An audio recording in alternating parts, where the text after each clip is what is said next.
kudus-Mu yang terus nyata dalam kehidupan kami. Engkau hidup di tengah-tengah kami Tuhan. Engkau selalu ada di tengah-tengah kami. Hadirat-Mu terus nyata bagi kami semua. Dimanapun kami berada, kami akan merasakan kuasa-Mu Tuhan. Kami akan merasakan hadirat-Mu yang sungguh luar biasa dalam kehidupan kami. Kami percaya Tuhan, Roh Kudus terus tuntun jalan hidup kami. Roh Kudus terus melindungi hidup kami sepanjang hari ini Bapa. Terima kasih Tuhan. Dan di pagi hari ini hamba habiskan ibadah dahsyat, ibadah yang luar biasa, ibadah yang penuh dengan sukacita surga terus mengalir dalam kehidupan kami semua. Hanya di dalam nama Allah Bapa, Allah Putra, dan Allah Roh Kudus. Di dalam nama Yesus kami ucap syukur dan berdoa. Haleluya. Amin.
Behind me,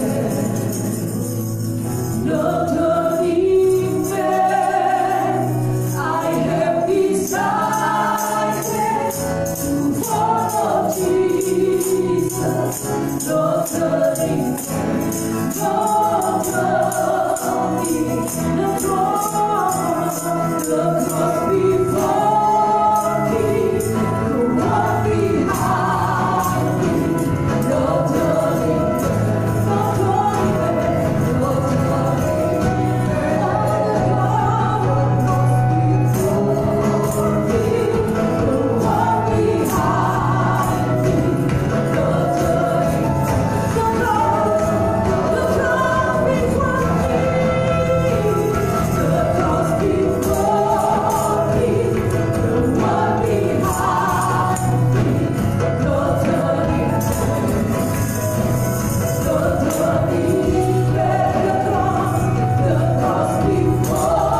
Kami bangga punya Allah yang kami sembah, yang kami kenal di dalam nama Tuhan Yesus. Engkau yang mati disalibkan untuk menanggung seluruh dosa, kutuk yang ada dalam hidup kami, menjamin masa depan kami, bahkan Kau menjamin keselamatan kekal jadi bagian buat hidup kami. Yesus yang mati menjadi jalan pengampunan, Yesus yang mati menjadi jalan keselamatan. Engkau yang mati di kayu salib memberikan kepedulian nyata atas seluruh kehidupan umat Tuhan hari ini. Dan Kau menggenapi firman-Nya bahwa setiap kebutuhan dari setiap umat Tuhan terpelihara, dicukupi segala sesuatunya yang luar biasa, semua karena kematian-Mu. Dan Kau sempurnakan, Engkau selesaikan di kayu salib, sehingga hidup kami baru, hidup kami luar biasa di dalam Engkau, punya masa depan yang indah karena Tuhan Yesus. Dan hari ini kami merayakan Paskah. Bagaimana kami boleh menjadi bagian saksi hidup dengan iman kami bahwa Yesus yang mati di salib menanggung semuanya, hari ini bangkit dari antara orang mati, membuktikan kealahannya, membuktikan keilahiannya, membuktikan Engkau sudah mengalahkan maut dan Engkau kembali ke surga untuk menjemput, menantikan dan menyediakan seluruh hidup kami indah untuk bersama dengan Engkau, sehingga kemuliaan Tuhan dinyatakan. Terima kasih, kebangkitan-Mu itu harapan baru buat setiap kami, sehingga nama Tuhan dipermuliakan. Terima kasih, kami sungguh bersyukur. Anugerah yang dahsyat luar biasa memberkati dan menjadikan setiap kami umat berkemenangan. Hari ini kami merayakan sukacita, berkat yang luar biasa sudah menjadi bagian atas kami dimanapun kami berada, di tengah keadaan yang ada, di tengah pandemi corona dan seluruh dampak-dampak dan akibatnya. Kami tahu hari ini Yesus hadir di tengah setiap rumah tangga di rumah, dimanapun Kau ada, hadir memberkati setiap umat hari, memberkati setiap mereka yang mengikuti ibadah Paskah. Dan kami percaya kemuliaan Tuhan dinyatakan. Setiap kami Kau rapi berkati di dalam nama Yesus. Urapan turun atas hamba secara khusus. Taruh penghalian baru untuk kami boleh ngerti apa yang Kau kehendaki dan apa yang menjadi rancangan-Mu buat setiap kami. Kami siap diberkati di dalam nama Tuhan Yesus Kristus. Yang siap diberkati katakan bersama dengan saya, amin. Haleluya, puji Tuhan. Shalom Bapak Ibu Saudara dikasih Tuhan. Yesus hidup, Yesus bangkit, kubur kosong, saudara, membuktikan bahwa Dia adalah Allah. Kubur kosong membuktikan bahwa Dia sudah bangkit. Amin. Memang ada di luar kekristenan, bahkan orang-orang Yahudi pada masa itu dan sampai saat ini, mereka memberitakan kabar-kabar kebohongan, berbicara bahwa kubur kosong bukan karena Yesus bangkit, tetapi kubur kosong itu dikarenakan apa, saudara? Dikarenakan dicuri oleh para murid-muridnya. Bapak Ibu Saudara dikasih Tuhan, saya mau sampaikan hari ini bahwa kubur kosong itu karena kebangkitan Yesus Kristus. Amin. Dari mana?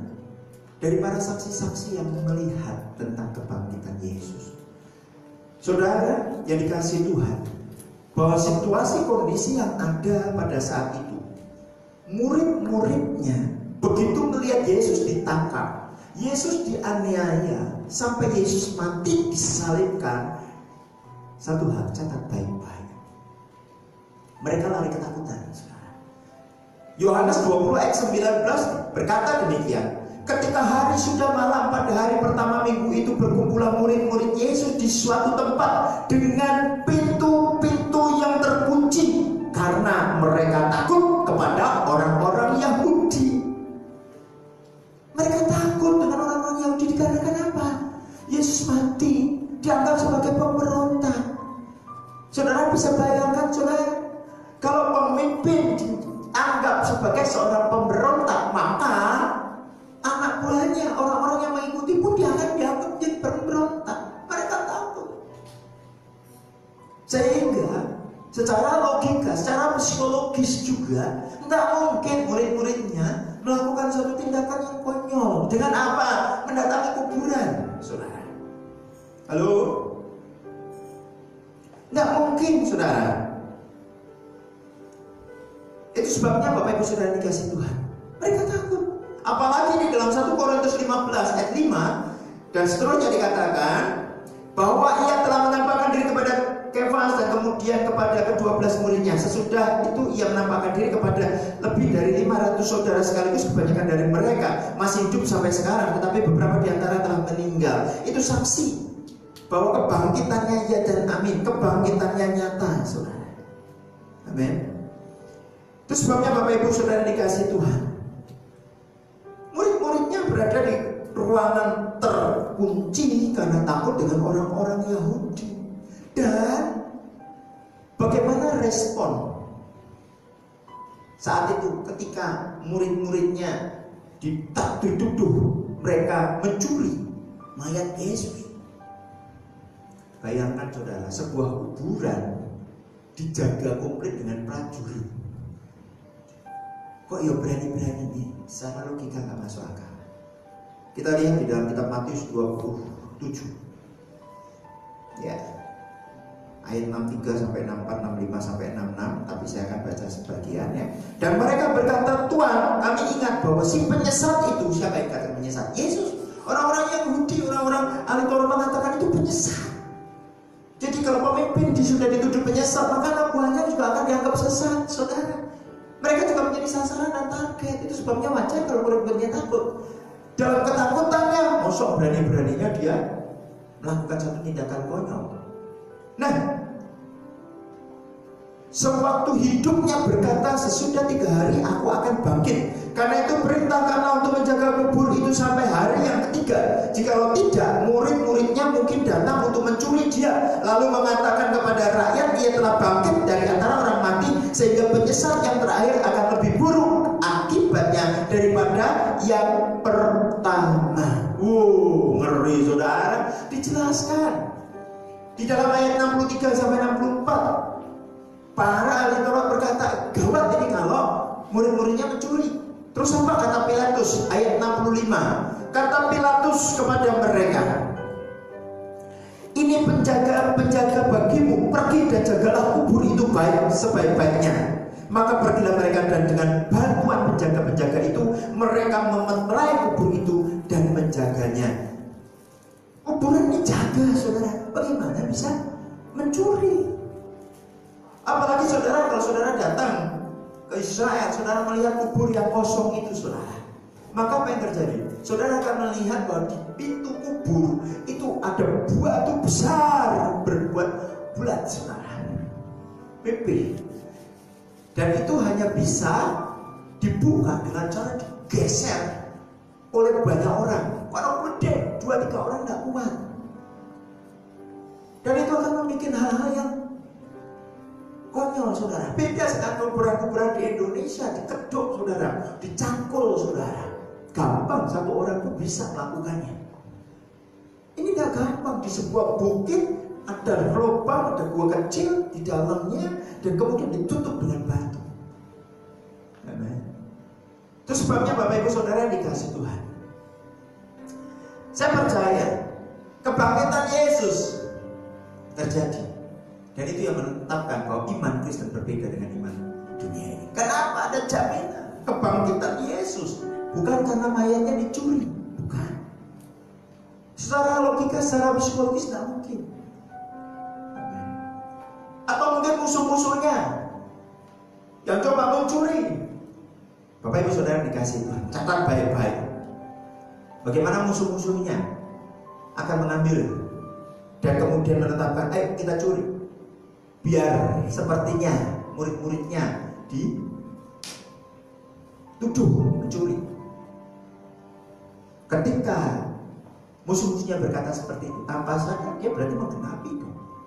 Itu sebabnya para ahli Taurat, orang-orang Farisi, para musuh-musuh, dia berkata kepada Pilatus, jaga itu supaya tidak terjadi pencurian. Dia jaga. Karena dengan adanya musuh tetap membiarkan Yesus ada di kubur, membuktikan bahwa apa yang menjadi perkataan Yesus, bahwa 3 hari kemudian aku akan bangkit, tidak terjadi. Secara logika. Itu sebabnya Bapak Ibu Saudara yang dikasih Tuhan, kematian Yesus dan kebangkitannya membuktikan dia bahwa adalah Allah. Ya dan amin. Itu sebabnya para murid-muridnya, Bapak Ibu Saudara dikasih Tuhan, dia semua berani mati-mati, saudara. Berani dia ambil satu sikap membela kebangkitan Yesus sampai dia rela mati. Kalau itu satu kebohongan, bagaimana mungkin berani, saudara? Amin. Amin. 1 Korintus 15 ayat 14. Tetapi andai kata Kristus tidak dibangkitkan, maka sia-sialah pemberitaan kami dan sia-sialah juga kepercayaan kamu. Yesus harus bangkit. Dia harus bangkit. Dan murid-muridnya percaya, dan Alkitab mencatat kalau tidak bangkit, iman kita sia-sia, kepercayaan kita sia-sia, gak ada artinya.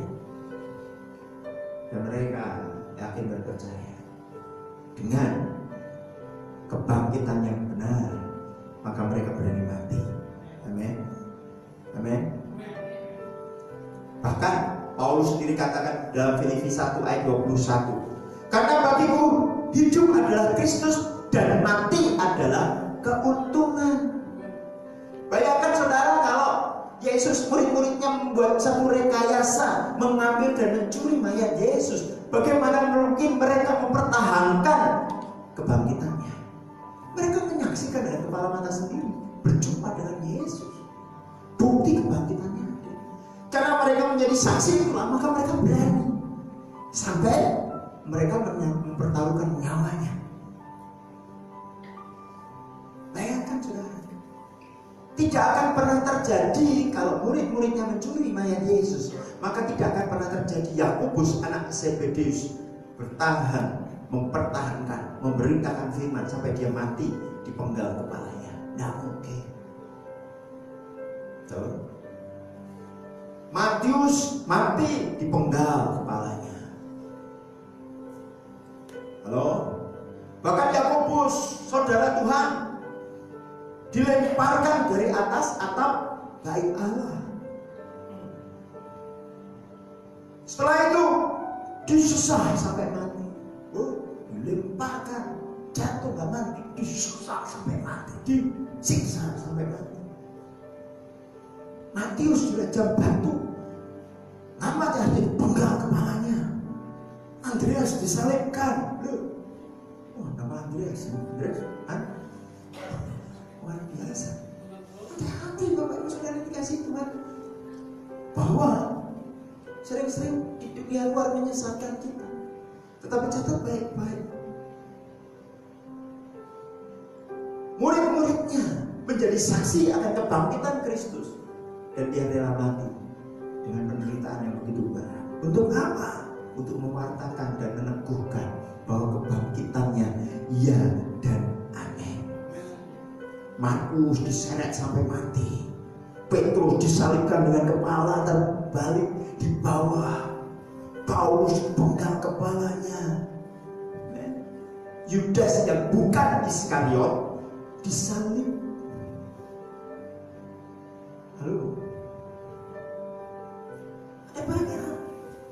Bartolomeus disah dan disalibkan, Lukas digantung pada sebuah pohon zaitun, Yohanes dimasukkan ke dalam minyak yang mendidih, digoreng saudara, tidak mati. Akhirnya apa? Dibuang ke Pulau Patmos. Thomas ditombak dan dilemparkan ke tungku perapian. Murid-muridnya mau menyaksikan bagaimana Yesus bangkit, dan kemudian dia mempertahankan imannya. Kenapa? Karena dia tahu kebangkitan Yesus itu adalah iman untuk membawa mereka kepada Allah. Karena siapa percaya kepadanya tidak binasa, melainkan beroleh hidup yang kekal. Itu penting Bapak Ibu Saudara yang dikasih Tuhan. Sebabnya hari ini kita melihat bagaimana sukacita besar, perayaan yang besar luar biasa di balik kebangkitan Yesus. Paskah itu harusnya dirayakan besar-besaran. Kenapa? Itu kemenangan. Amin. Kemenangan. Lalu itu sebabnya gereja Tuhan merayakan ibadah raya itu hari apa? Hari Minggu. Loh, kenapa bukan hari Sabat? Tapi hari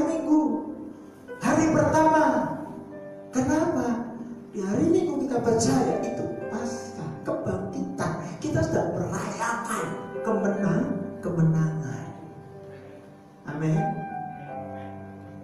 Jadi pribadi-pribadi yang menyadari bahwa kemenangan sudah di Tuhan tetapkan, mereka akan menjadikan hari Sabat setiap hari dan juga hari Minggu hari perayaan sukacita kemenangan. Amin. Engkau akan datang di hadapan Tuhan bersukacita, bergairah, enteos, di dalam teos Tuhan, antusias membuktikan bahwa Tuhan ada di dalam hidup, sukacita. Amin. Banyak anak-anak Tuhan menjadikan hari Minggu hari kebahagiaan. Caranya gimana supaya hari penuh dengan kebahagiaan?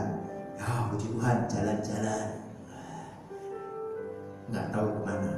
Ayo hari Minggu kau datang menyembah Tuhan, kau datang merayakan sukacita kemenangan. Amin. Dan di situasi kondisi hari ini kita rayakan sukacita hari ini di rumah Anda masing-masing. Amin. Berikan sukacita yang luar biasa. Anda di rumah, Anda bisa menyembunyikan telur-telur, kemudian Anda hari bersama-sama. Bisa rayakan sama dengan keluargamu. Bapak bukannya telur dengan Paskah, sudah gak usah pusingkan itu ya. Yang jelas hari ini, sembunyikan nggak tahu apa, duit mungkin ya bisa ganti, nggak masalah, saudara. Kita sembunyikan uang, yes. Gimana? Pokoknya cari sedemikian rupa. Saudara dikasih Tuhan, maka bisa dipastikan ya, istri-istri akan panen raya. Karena istri itu kan memang pinter nyari uang, kan? Suami mau menyembunyikan di mana aja ketemu.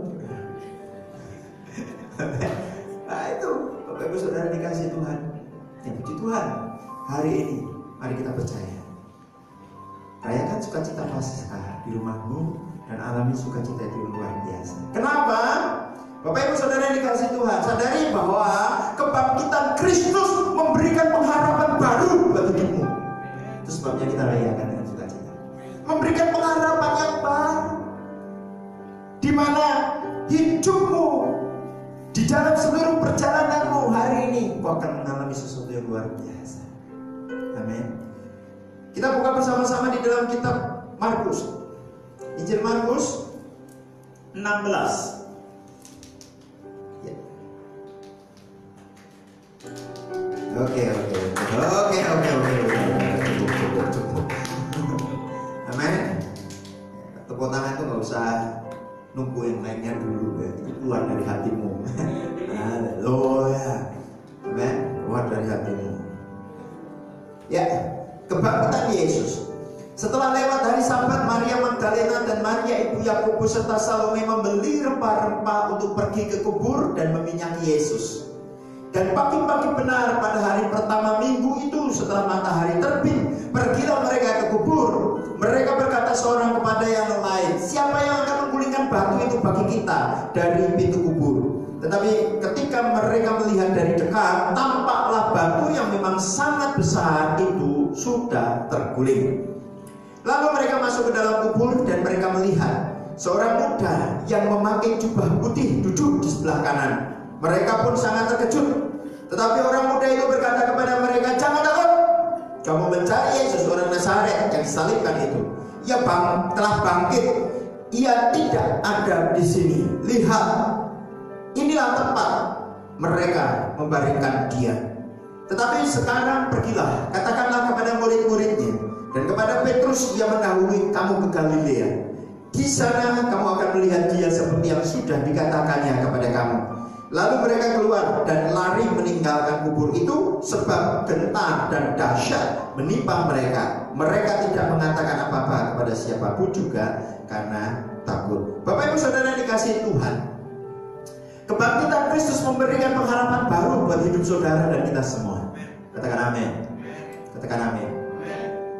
Karena itu tuh, melalui firman Tuhan pada pagi hari ini, ada beberapa hal yang akan saya sampaikan berkenaan dengan kebangkitan Yesus. Dalam perenungan Roh Kudus mengajarkan kepada saya ada satu hal luar biasa di dalam pasal ini. Bagaimana kita melihat siapakah orang-orang saat ini yang datang ke kubur. Kita melihat Di sini dikatakan ayat yang pertama, setelah lewat hari Sabat, Maria Magdalena dan Maria ibu Yakobus serta Salome membeli rempah-rempah untuk pergi ke kubur dan meminyaki Yesus. Dikatakan di sini Maria ibu Yakobus, Maria Magdalena dan Salome pergi ke pasar membeli rempah-rempah, saudara. Membeli rempah-rempah untuk apa? Meminyaki kubur Yesus. Ini adalah membuktikan bahwa orang-orang ini adalah orang-orang yang mengasihi Tuhan dengan segenap hati. Artinya di perayaan kebangkitan Kristus, mari kita buktikan, kita tunjukkan kasih kita kepada Allah, kepada Yesus, kepada pengorbanan yang di kayu salib, bukan hanya sebatas teori, saudara. Tetapi kita harus menunjukkan buah-buah roh. Ada satu tindakan yang nyata di mana kita mengasihi Allah dengan segenap hati. Amin. Kita melihat bukti daripada Maria Magdalena, Maria ibu Yakobus ini dan Salome. Kita melihat dia membuktikan ketika dia mengasihi Tuhan, apa yang dia lakukan? Dia bertindak. Ada satu tindakan. Tindakannya yaitu apa? Pagi-pagi benar. Tindakan pertama. Yang tindakan kedua, dia menyediakan membeli rempah-rempah, minyak dan rempah-rempah. Untuk apa? Untuk meminyaki Yesus. Prinsip pertama daripada tindakan bagaimana kita mengasihi Tuhan, yang kita lakukan adalah pertama rela berkorban. Apa yang mereka korbankan? Waktu mereka. Pagi-pagi benar mereka sudah bertindak. Mereka ke pasar, mereka beli rempah-rempah. Mereka korban bukan hanya waktu mereka, tapi juga kenyamanan hidup mereka. Mereka juga korban apa? Keuangan mereka. Berani berkorban. Orang yang berkata aku mengasihi Tuhan tetapi takut berkorban, catat baik-baik, pertanyakan, apakah benar aku mengasihi Dia dengan segenap hati? Tanyakan. Amin. Ketika melayani, diperhadapkan dengan virus corona, takut berkorban. Catat baik-baik, pertanyakan dalam dirimu sendiri, apakah benar-benar engkau mengasihi Dia? Orang yang berani mengasihi Tuhan, maka dia berani berkorban. Dia rela berkorban. Yang kedua, Bapak Ibu Saudara yang dikasihi Tuhan, kita melihat di dalam Markus 16 ini yang pertama, setelah lewat hari Sabat, Maria Magdalena dan Maria ibu Yakobus serta Salome membeli rempah-rempah untuk pergi ke kubur dan meminyaki Yesus. Yang pertama berbicara tentang rela berkorban, tapi yang kedua berbicara tentang biarlah kehendakmu jadi. Seperti yang diajarkan Yesus melalui doa Bapa kami dikatakan biarlah kehendakmu jadi. Bahkan apa yang diajarkan Yesus di terakhir hidupnya di bukit Getsemani. Kalau boleh lakukan cawan ini, tapi biar kehendakmu jadi. Bapak Ibu Saudara dikasih Tuhan, apa maksud daripada biar kehendakmu jadi? Di mana jika orang ini mendahulukan kepentingan Tuhan daripada kepentingan dirinya sendiri. Orang yang mengasihi Tuhan dengan segenap hati, maka dia akan mendahulukan kepentingan orang yang dikasihinya lebih daripada kepentingannya dirinya sendiri. Jangankan kepada Tuhan, kita melihat bagaimana banyak anak-anak Tuhan baru jatuh cinta dengan pasangannya pun dia rela korban kok. Dia akan mendahulukan kepentingan orang yang sangat dicintai dan dikasihinya ini daripada kepentingannya diri sendiri. Betul nggak? Halo? Ini sudah bukti, saudara. Buktinya apa? Coba kita perhatikan lebih dalam lagi. Mereka pergi ke pasar membeli rempah-rempah untuk meminyaki Yesus. Logikanya, saudara. Logikanya ini. Ada istiadat yang dilakukan oleh Yahudi, bahkan kita semua. Orang kalau udah mati itu apa? Bersihkan, diminyaki, dirempahi, dan dikain kafani. Betul enggak? Baru dikubur.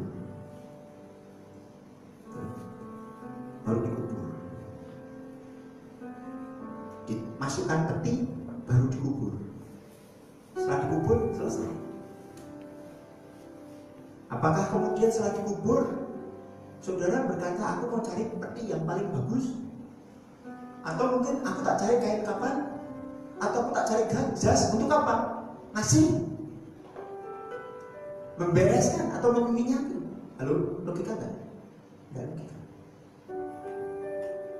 Orang-orang Yahudi pada saat menguburkan orang mati, dia akan bereskan, menyucikannya, dan kemudian dia yang dilakukan dirempahi dan kemudian dibalut dengan kain kafan, dan kemudian dibawa ke kubur dan ditaruh di kubur, dan kubur itu bentuknya gua dan kemudian tertutup dengan batu yang besar.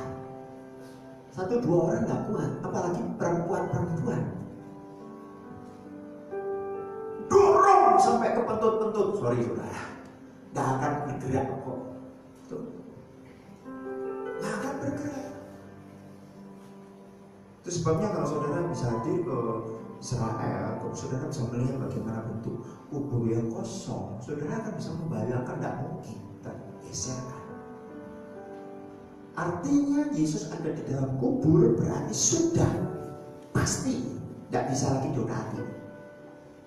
Lah kok murid-muridnya bangun pagi-pagi beri rempah-rempah untuk apa? Menyangki Yesus. Masuk logika kan? Masuk logika? Yesus sudah dirempahi, sudah dibalut dengan kain kafan, tapi mereka tetap membeli. Ini tindakan yang tidak masuk akal. Karena bukti kasihnya kepada Tuhan, sehingga dia mengesampingkan kepentingannya dia sendiri. Yang dia pikirkan bagaimana dia bisa merawat Yesus, bisa merempah Yesus. Fokusnya hanya kepada Yesus. Dia kesampingkan hal-hal yang duniawi. Banyak anak-anak Tuhan mau melayani, nggak mau pusing dengan Yesus. Yang penting nanti dulu. Aku nggak bisa, aku sibuk. Waduh, pandemi corona, aku takut keluar. Bla bla bla bla bla. Melayani Tuhan takut. Tapi giliran jalan-jalan, semangat. Hati-hati, saudara. Pertanyakan dalam dirimu, apakah kau benar-benar mengasihi Allah yang hidup, yang bangkit, yang sudah memberi masa depan dan jauh masa pengharapan baru bagi hidupmu? Pertanyakan. Itu sebabnya Bapak Ibu Saudara dikasihi Tuhan, kebangkitan Kristus mempunyai makna kasih. Bagaimana kita bisa mengasihi Dia dengan segenap hati. Amin. Dan kasih itu harus dibuktikan dengan apa?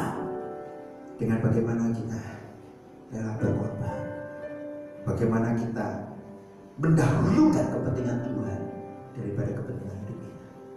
Dan orang-orang yang mengasihi Tuhan, maka catat baik-baik, dia akan memiliki pengharapan baru dalam hidupnya. Dia akan memiliki masa depan yang lebih indah. Dia akan menjadikan seluruh hidupnya ada di dalam kemuliaannya. Buktinya apa? Kita lihat ayat berikutnya.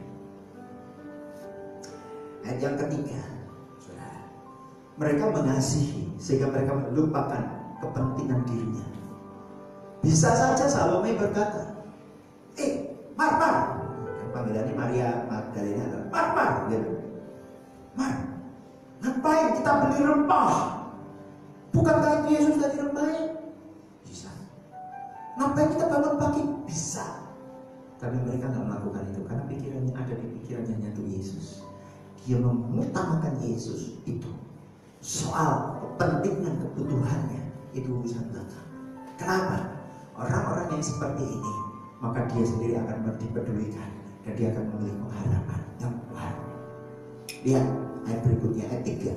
Mereka berkata seorang kepada yang lain, siapa yang akan menggulingkan batu itu bagi kita dari pintu kubur? Bapak Ibu Saudara yang dikasihi Tuhan, dalam perjalanan hidup bagi orang-orang yang percaya dan mengasihi Tuhan bukan berarti semuanya aman. Akan kau diperhadapkan dengan masalah-masalah dalam seluruh kehidupanmu, dan Masalah itu pun kadang di luar kapasitas dan kemampuan kita. Batu besar, mereka tak sanggup untuk menggulingkannya. Dia berkata, terus siapa yang akan menggulingkan batu itu bagi kita dari pintu kubur? Wajar. Dan mereka sadar pada saat mereka ada di dalam perjalanan. Ini berbicara tentang ada persoalan yang mereka hadapi di luar kapasitas dan kemampuan. Saudara sudah setia berdoa, membangun keintiman dengan Tuhan. Saudara sudah setia untuk melayani Tuhan. Saudara sudah melakukan hal yang terbaik. Engkau sudah membuktikan kasihmu kepada Tuhan.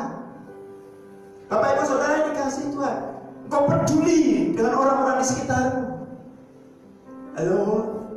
Bukan berarti aman. Suatu saat dalam perjalanan engkau berhadapan dengan persoalan dan permasalahan yang di luar kapasitasmu, di luar logikamu, di luar kemampuan. Engkau berkata, waduh, kita diperhadapkan dengan masalah, kita diperhadapkan dengan persoalan, apapun itu. Dan ini terjadi di masa-masa sekarang. Kita sedang memasuki zaman now. Zaman now, nang omah wae. Betul. Kita zaman now. Dalam kondisi saat ini, virus corona menghancurkan semua sisi. Maut, kematian, penderitaan.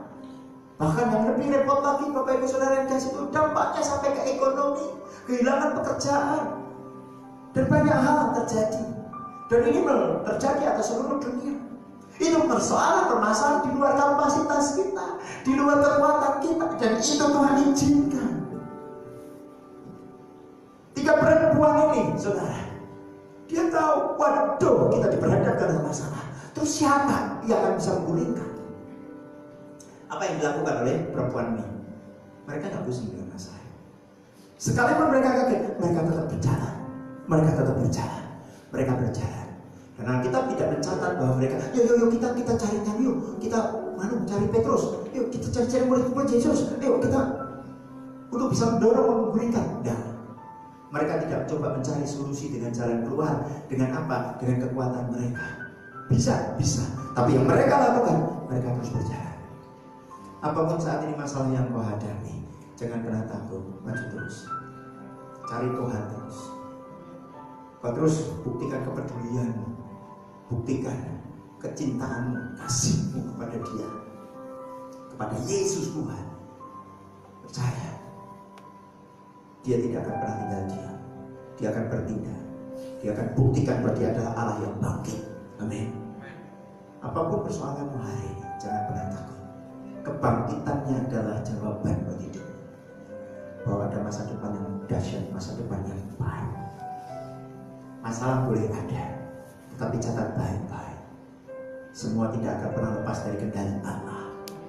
Tuhan izinkan masalah terjadi karena Dia mau buktikan bahwa Dia Allah yang hidup dan sanggup, Allah yang lebih besar dari setiap persoalan permasalahan yang kau hadapi.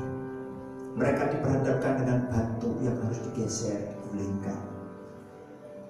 Mereka diperhadapkan dengan masalah yang tidak mungkin, tapi catat, mereka tetap berjalan. Mereka tidak panik, mereka tetap jalan. Dan jawaban terjadi. Ayat yang keempat. Tetapi ketika mereka melihat dari dekat, tampaklah batu yang memang sangat besar itu sudah terguling. Wow. Siapa yang menggulingkan batu itu? Apakah 3 wanita ini? Tidak. Bapak Ibu Saudara dikasih Tuhan, kebangkitan Yesus menyelesaikan seluruh persoalan dan permasalahan seberat apapun yang sedang kita hadapi. Kebangkitan Yesus menyelesaikan segala hal yang ada dalam hidupmu. Itu sebabnya bagian kita hanya mengasihi Tuhan, lakukan yang terbaik untuk Tuhan, kerjakan yang terbaik untuk Tuhan. Amin. Ini bagian kita. Lakukan, kerjakan. Apa yang aku kamu bisa lakukan untuk Tuhan, lakukan, kerjakan. Kemuliaan Tuhan akan menyelimuti, menyertai hidupmu. Karena ketika kita melakukan segala sesuatu untuk Tuhan, Tuhan bertanggung jawab. Tuhan bertanggung jawab.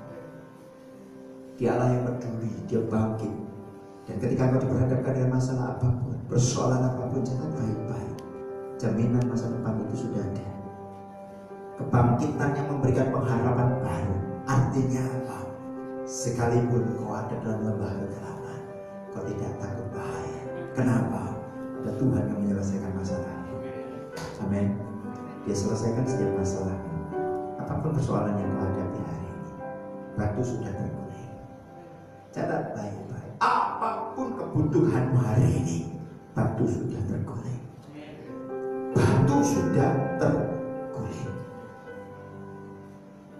Itu sebabnya Bapak Ibu Saudara yang dikasihi Tuhan, mari, masa depan itu sudah sangat indah buat kita. Roma 10 ayat yang ke-9. Sebab jika kamu mengaku dengan mulutmu bahwa Yesus adalah Tuhan dan percaya dalam hatimu bahwa Allah telah membangkitkan Dia dari antara orang mati, maka kamu akan diselamatkan. Masa depan kita indah ketika kita letakkan di tangan Yesus. Amin. Masa depan kita luar biasa. Anda diselamatkan bukan hanya surga, tapi selama kau hidup di dunia, ada keselamatan menyertai dunia. Ada berkat yang luar biasa menjadi bagian dalam hidup. Ada kemenangan yang gemilang. Ada masa depan yang indah. Ada masa depan yang luar biasa ketika kau meletakkan imanmu kepada kebangkitan Yesus dan kau percaya bahwa Dia adalah Tuhan dan Allah. Maka catat baik-baik, hidupmu akan indah, hidupmu akan luar biasa. Amin. Amin. Sebab Dia hidup,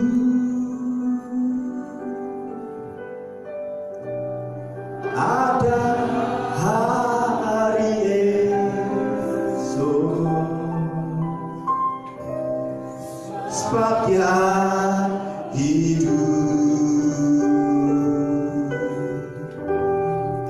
ku tak gentar. Mari saya jemput untuk bangkit berdiri dimanapun kau berada. Kita akan masuk di dalam perjamuan kudus. Persiapkan Bapak Ibu Saudara dikasih Tuhan, roti dan anggur taruh di depanmu, pegang dengan tangan kananmu dan tangan kirimu. Kita akan persiapkan hati kita untuk kita mengalami persekutuan dengan Dia, Tuhan Yesus yang hidup dan bangkit. Kalahkan maut dan Dia memberi jaminan masa depan penuh pengharapan. Yesus, haleluya. Sebab Dia hidup,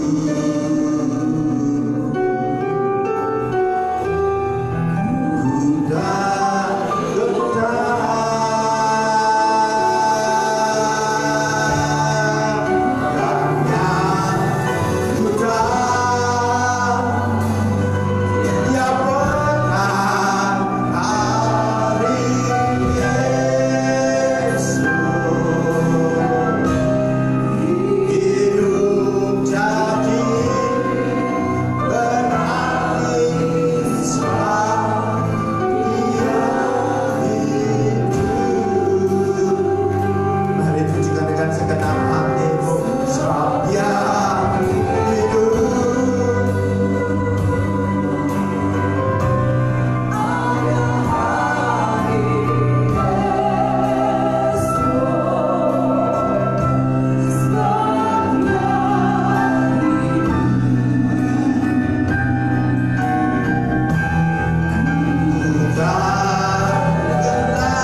Akulah roti hidup. Barang siapa datang kepadaku, ia tidak akan lapar lagi. Dan barang siapa percaya kepadaku, ia tidak akan haus lagi. Inilah roti yang turun dari surga. Barang siapa makan daripadanya, ia tidak akan mati. Akulah roti hidup yang telah turun dari surga. Jikalau seorang makan dari roti ini, ia akan hidup selama-lamanya. Dan roti yang kuberikan itu ialah dagingku yang akan kuberikan untuk hidup dunia. Maka kata Yesus kepada mereka, aku berkata kepadamu, sesungguhnya jikalau kamu tidak makan daging anak manusia dan minum darahnya, kamu tidak mempunyai hidup di dalam dirimu. Barang siapa makan dagingku dan minum darahmu, ia mempunyai hidup yang kekal, dan aku akan membangkitkan dia pada akhir zaman. Sebab dagingku adalah benar-benar makanan dan darahku adalah benar-benar minuman. Barang siapa makan dagingku dan minum darahku, ia tinggal di dalam aku dan aku di dalam dia. Sama seperti Bapa yang hidup mengutus aku, dan aku hidup oleh Bapa, demikian juga barang siapa yang memakan aku akan hidup oleh aku. Inilah roti yang telah turun dari surga, bukan roti seperti yang dimakan nenek moyangmu dan mereka telah mati.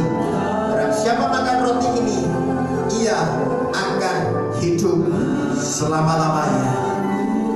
Amin.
Kebangkitannya menyelesaikan setiap masalah persoalan.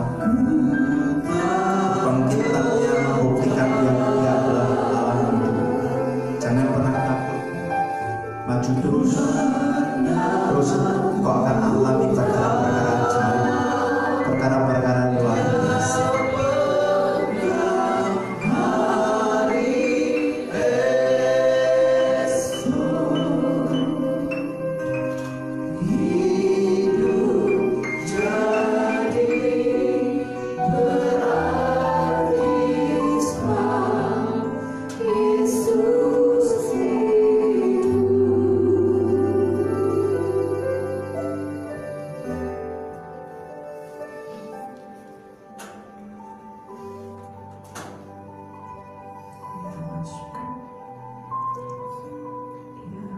Petrus 4 ayat yang ke-8. Tetapi yang terutama, kasihilah sungguh-sungguh seorang akan yang lain, sebab kasih menutupi banyak sekali dosa. Kita belajar pagi hari ini tentang arti kebangkitan Yesus dari 3 darah, yaitu apa? Dia mengasihi dengan segenap hati, kasih rela berkorban, kasih yaitu mengutamakan kepentingan Tuhan, lebih dari kepentingan pribadi. Mari buktikan 1 Petrus 4 ayat yang ke-8. Sekira patara papasya. Haleluya. Sekira.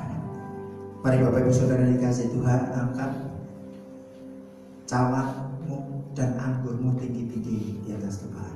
Dua-dua tangan angkat semua. Saya akan berdoa dimanapun kau berada. Roti dan anggur yang disiapkan hari ini sekalipun cara mandiri, kau kuduskan dan kau layakkan. Itu adalah tubuh dan darah Kristus yang akan menjadi satu dalam hidupmu, memberkatimu dan membuktikan kebangkitan Yesus Kristus nyata terjadi. Di dalam nama Yesus tergenapi. Kau ada di dalam persekutuan yang indah dengan Tuhan. Di dalam nama Tuhan Yesus Kristus. Haleluya. Mari saat ini angkat tinggi-tinggi tangan kananmu yang memegang roti, dan taruh tangan kirimu yang memegang cawan di dekat dada sebagai rasa syukur kita di hadapan Tuhan. Haleluya. Tuhan sudah menguduskan setiap umatmu hari ini untuk layak mengalami persekutuan yang indah dengan tubuh Kristus. Sebabnya firman Tuhan hari ini terjadi dan tergenapi. Sebab apa yang telah kuteruskan kepadamu telah aku terima dari Tuhan, yaitu bahwa Tuhan Yesus pada malam waktu ia diserahkan mengambil roti, dan sesudah itu ia mengucap syukur atasnya. Ia memecah-mecahkannya dan berkata, inilah tubuhku yang diserahkan bagi kamu. Perbuatlah ini menjadi peringatan akan aku. Di dalam nama Tuhan Yesus, mari kita makan tubuh Kristus bersama-sama dalam nama Yesus.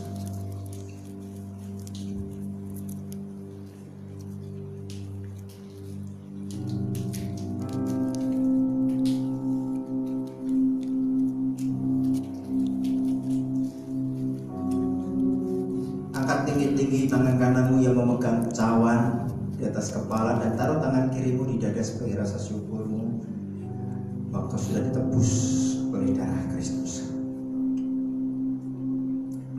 Demikian juga ia mengambil cawan sesudah makan lalu berkata, cawan ini adalah perjanjian baru yang dimeteraikan oleh darahku.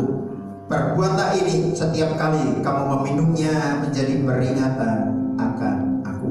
Dalam nama Tuhan Yesus kita dipersekutukan dengan darah Kristus. Mari kita minum bersama-sama di dalam nama Tuhan Yesus. Haleluya. Haleluya. Terus ucapkan syukur.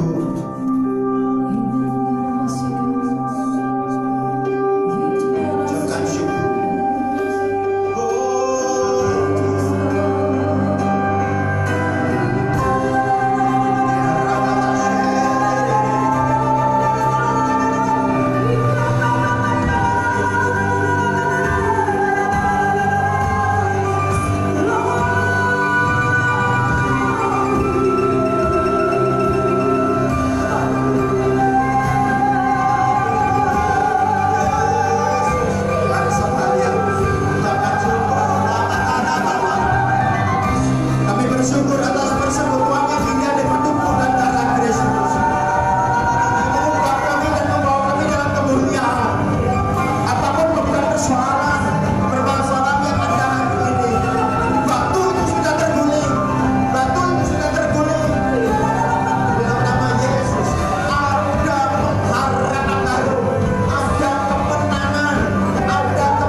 Itulah iman kami, karena tanpa kebangkitan-Mu sia-sia semua pemberitaan firman-Mu.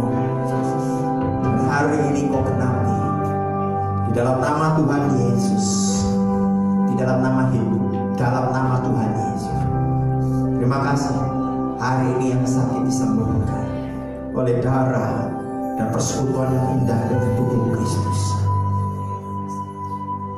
Melalui kebangkitannya, kemuliaan Tuhan dinyatakan. Apapun persoalan yang sedang dihadapi oleh seluruh rakyat Indonesia, bahkan oleh setiap pribadi lepas pribadi dan setiap keluarga lepas keluarga yang saat ini mengikuti ibadah Paskah secara live streaming di rumah masing-masing. Harapanmu bekerja, kau bebaskan setiap masalah apapun itu di dalam nama Yesus. Mujizat sudah terjadi, kemuliaan sudah dinyatakan, batu sudah terguling di dalam nama Yesus, dalam nama Tuhan Yesus. Dan itulah iman kami, itulah iman percaya kami. Batu sudah terguling, batu sudah terguling. Batu persoalan dalam seluruh kehidupan kami, umatmu sudah terguling. Dan kami melihat kemuliaan Tuhan hari ini. Kami melihat kesaksian yang indah dan luar biasa. Di tengah pandemi corona hari ini kami akan menjadi kesaksian yang dahsyat. Kami akan melihat banyak hal terjadi karena Tuhan. Di dalam nama Yesus. Terima kasih. Dalam nama Yesus. Yang melayani hari ini terberkati Tuhan. Dan yang dilayani terberkati Tuhan. Tidak ada satupun kasih yang ditujukan kepada Allah sia-sia. Di dalam nama Yesus. Kuasa penyertaan Tuhan sempurna. Terima kasih. Di dalam nama Tuhan Yesus Kristus.